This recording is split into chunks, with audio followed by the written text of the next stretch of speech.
السلام علیکم ورحمۃ اللہ وبرکاتہ۔ ڈیئر اسٹوڈینٹس، کیسے ہیں آپ سب؟ امید ہے آپ سب خیریت سے ہوں گے۔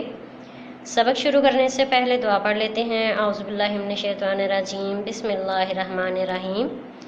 رب اشرح لی صدری ویسر لی امری واحلل عقدۃ من لسانی یفقہوا قولی۔ جی پیارے بچوں، نظم نعت ہے، کل ہم نے پڑھائی کی تھی، آج ہم اس کی مشق کریں گے۔ جی پیارے بچوں، بک پیج نمبر 7 ہے۔ سوالوں کے جواب اپنی کاپی میں لکھیے۔ یہ آپ نے اپنے رف رجسٹر پر لکھنا ہے، جہاں پہ آپ رف ورک کرتے ہیں، یہ کام آپ نے وہاں کرنا ہے۔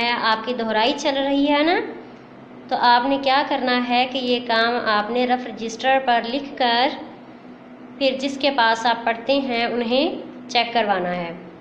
پہلا سوال کیا ہے؟ نعت کے دوسرے شعر میں رسول صلی اللہ علیہ وسلم کو کیا قرار دیا گیا ہے؟ جی پیارے بچوں، دوسرے شعر کی طرف آئیں۔ سارے عالم کی زینت ہیں وہ رحمت ہی رحمت۔ جی پیارے بچوں، کیا قرار دیا ہے؟ زینت اور رحمت۔ اچھا پیارے بچوں، اب یہ لکھ دینا کہ زینت اور رحمت، ایسا تو نہیں نا لکھنا۔ جواب کیسے لکھنا ہے؟ نعت کے دوسرے شعر میں حضور صلی اللہ علیہ وسلم کو سارے عالم کی زینت اور رحمت قرار دیا گیا ہے۔ دوسرا سوال کیا ہے؟ نعت کے تیسرے شعر کے دوسرے مصرعے میں حضور صلی اللہ علیہ وسلم پر کون سی نعمت ختم ہونے کا ذکر ہے؟ پہلے ہمیں پتہ ہونا چاہیے کہ تیسرے شعر کا دوسرا مصرعہ کون سا ہے۔ پہلا شعر یہ ہے، دوسرا یہ ہے، تیسرا یہ ہے، اور اس کا پہلا مصرعہ یہ ہے اور دوسرا یہ والا ہے۔ ہم نے اس میں دیکھنا ہے۔ جی، کون سی نعمت ختم ہونے کا ذکر ہے؟ نبوت۔ اب اس کا جواب کیسے لکھیں گے کہ نعت کے تیسرے شعر کے دوسرے مصرعے میں حضور صلی اللہ علیہ وسلم پر نبوت ختم ہونے کا ذکر ہے۔ جی، تیسرا سوال کیا ہے؟ اس شعر میں حضور صلی اللہ علیہ وسلم کی کون کون سی صفات کا ذکر ہے؟ صدق و امانت کی پہچان، رحم و سخاوت کی پہچان۔ جی، کون کون سی صفات ہیں اس میں؟ صدق، سچائی، ٹھیک ہے۔ ویسے ہم لکھیں گے کہ اس شعر میں حضور صلی اللہ علیہ وسلم کی صفات صدق، ایمانت، رحم اور سخاوت کا ذکر ہے۔ جی، سوال نمبر 4 کیا ہے؟ حضور صلی اللہ علیہ وسلم نے پوری دنیا میں علم پھیلا کر لوگوں کو کیا سمجھایا؟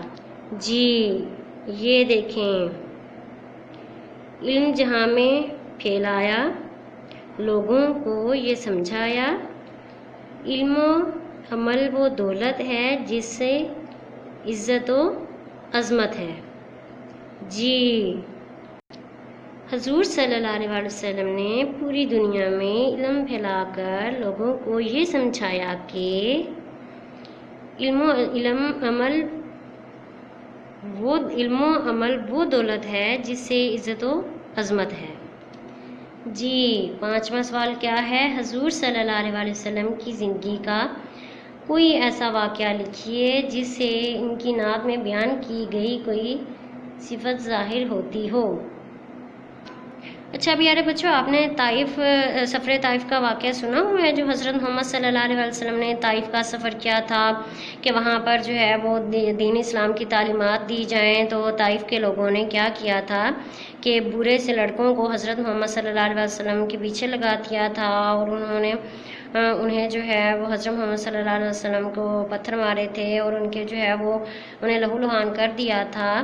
تو حضرت محمد صلی اللہ علیہ وسلم کے پاس فرشتے آئے کہ اگر آپ ایک دفعہ حکم کریں تو ہم یہ جو بستی ہے اسے 2 پہاڑوں کے درمیان پیس دیں، مگر حضرت محمد صلی اللہ علیہ وسلم نے ایسا کرنے سے منع فرمایا تھا۔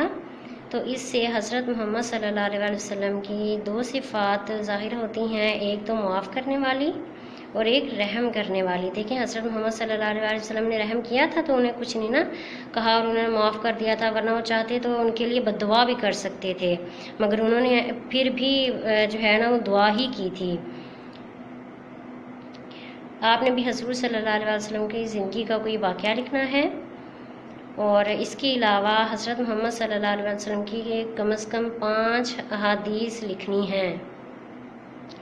اچھا، احادیث آپ اپنی اسلامیات کی بک میں سے بھی دیکھ سکتے ہیں، اور اس کے علاوہ اور بھی اگر آپ کے پاس کوئی بک ریکوائر ہے تو آپ اس میں سے بھی احادیث لکھ سکتے ہیں، اور یہ کام آپ نے اپنے رف رجسٹر پر کرنا ہے۔